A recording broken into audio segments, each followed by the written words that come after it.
Hello, little dreamers! Are you tucked in and ready for a magical adventure before you drift off to sleep?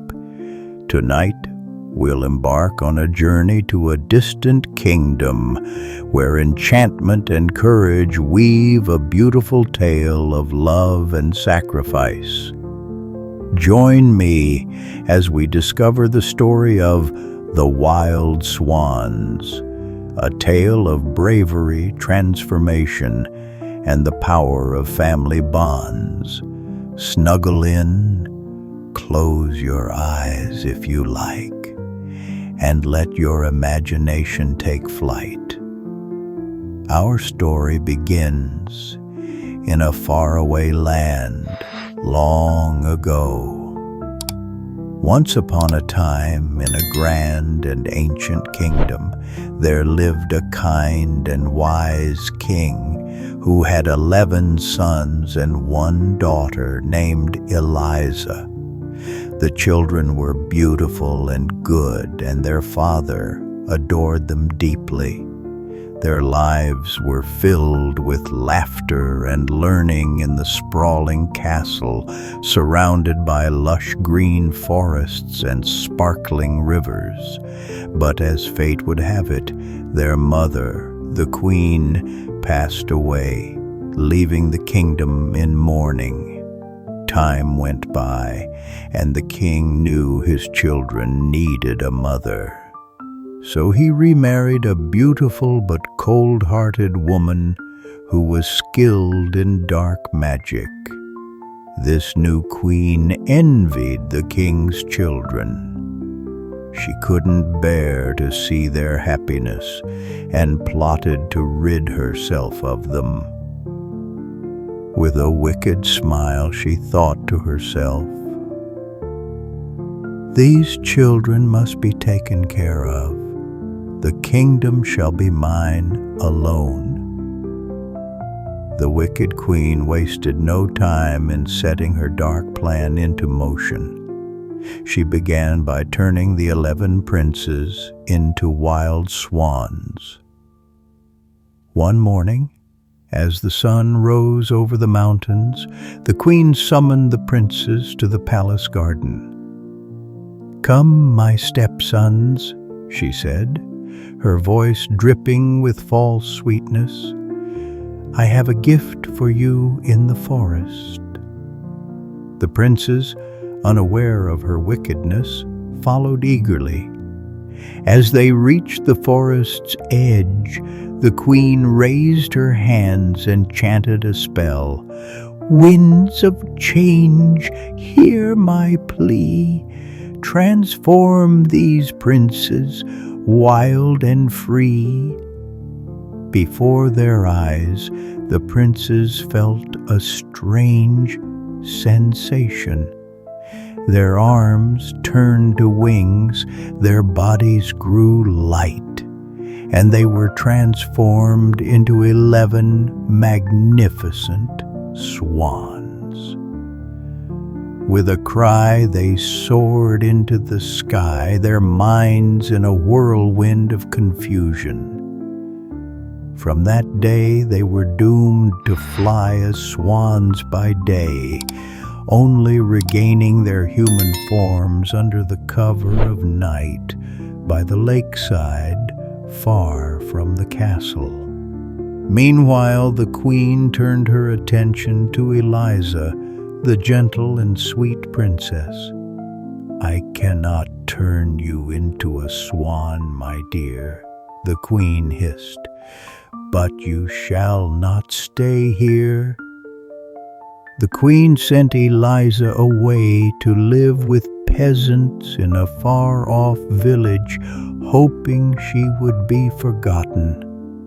But Eliza's heart was strong, and her spirit unyielding.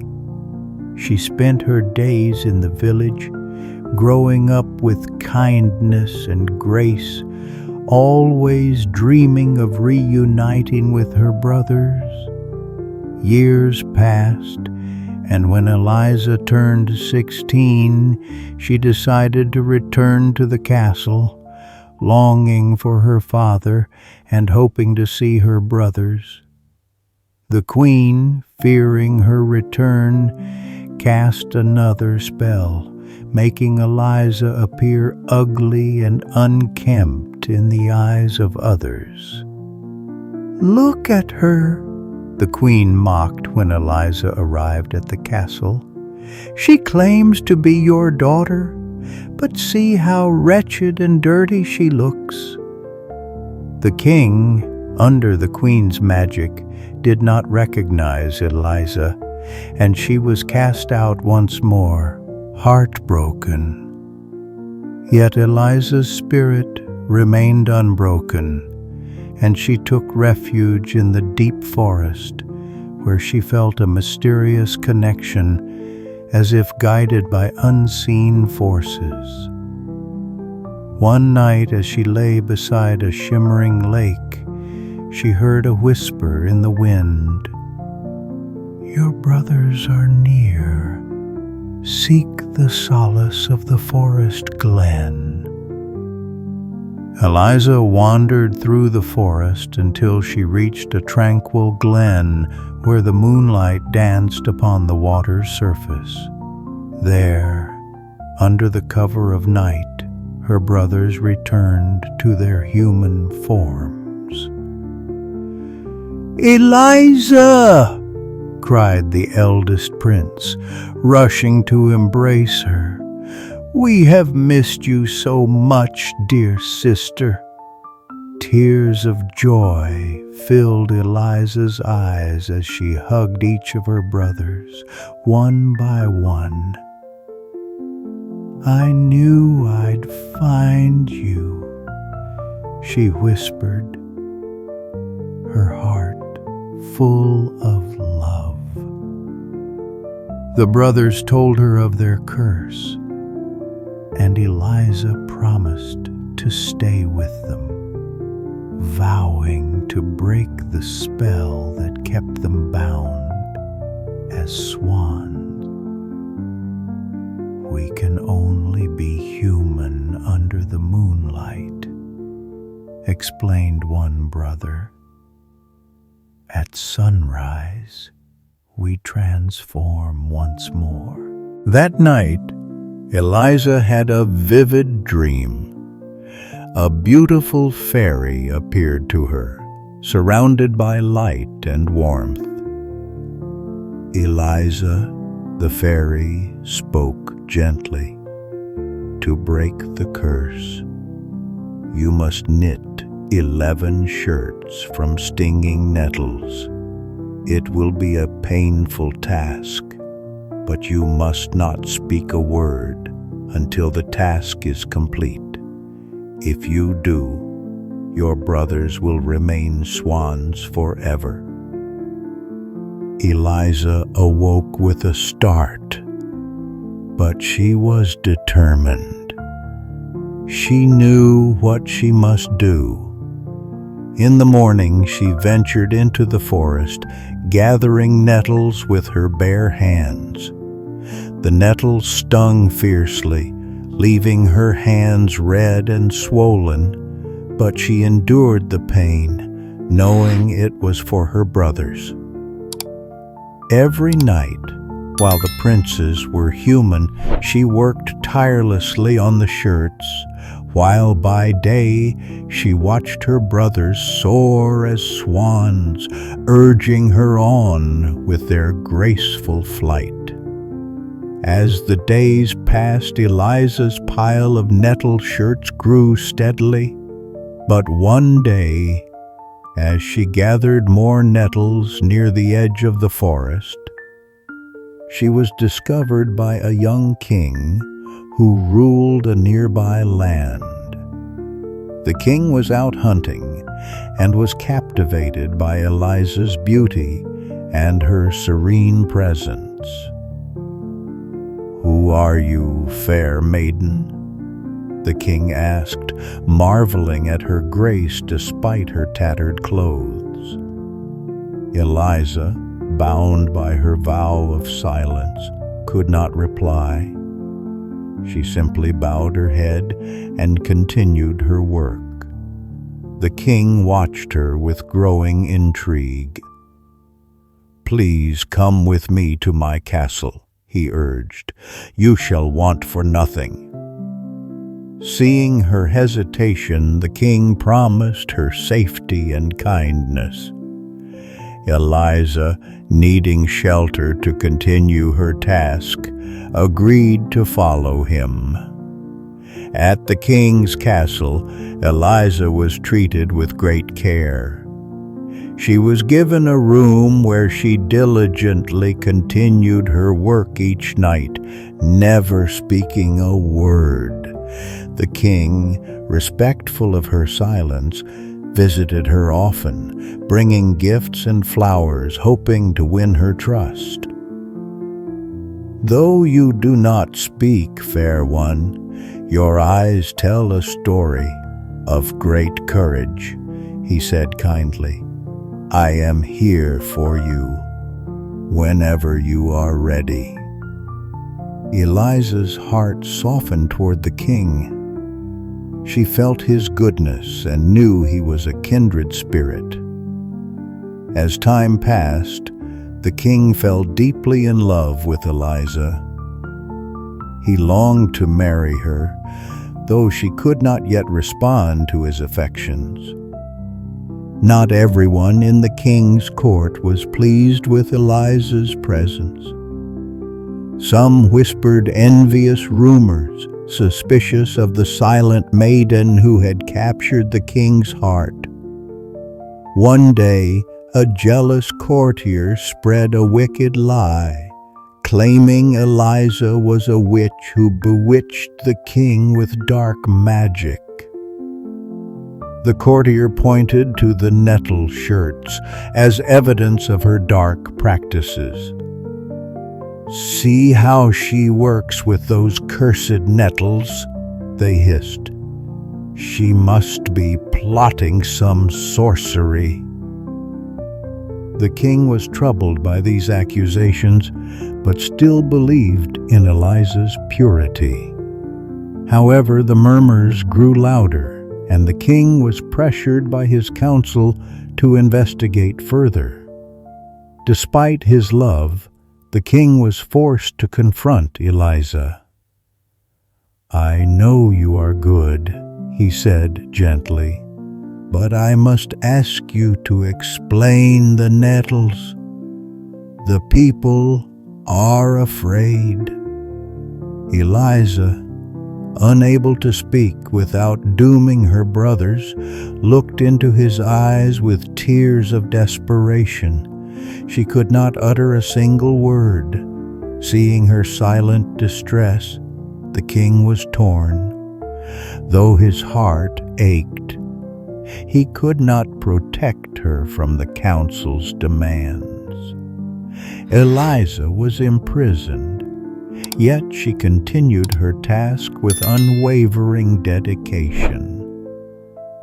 Locked away in the tower, Eliza worked tirelessly on the nettle shirts. Her fingers bled, but she was close to completing her task. With only one shirt left, she worked through the nights, feeling the weight of her vow and the love for her brothers driving her on. The king visited her often, leaving kind notes and small comforts, though he could not understand her silence. The day came when Eliza was to be judged publicly.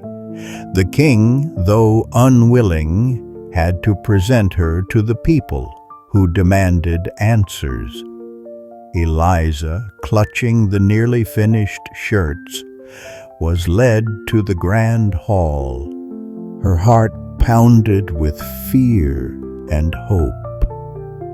As the people gathered, voices rose, calling her a witch, while others watched in silent curiosity.